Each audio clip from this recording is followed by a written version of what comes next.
Carly Fiorina was the only one of the GOP candidates to attend the March for Life in Washington last week. Where were you?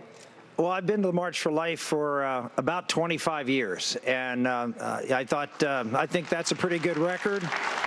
Spoken at it a few times, and I have shepherded every single pro-life piece of legislation that's passed over the last 20 years. I've either authored it or shepherded it through the United States Congress, and I'm pretty proud of that record, too. But we have an election going on, and there was some snow coming. And so I decided that maybe it would be better for me to get out and do some campaigning and not be stuck, as my wife and kids were for a week, piling out of 2.5 feet of snow. So here's what I would say. If you want someone that's going to talk a good game, there are a lot of folks on this stage that have talked a good game on the issue of life.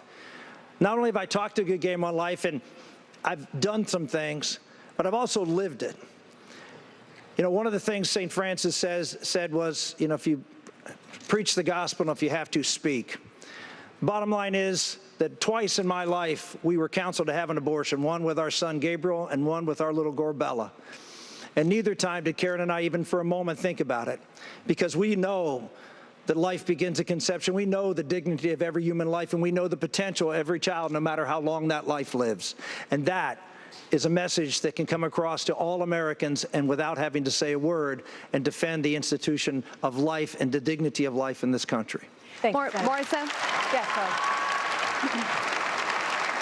Martha, can I just say, we've been talking tonight about a lot of issues, and we've also been talking about the fact that the game is rigged, and frankly, the media has a lot to do with that. It is outrageous, frankly, that Fox News and you would question the pro-life credentials of Rick Santorum. That is outrageous.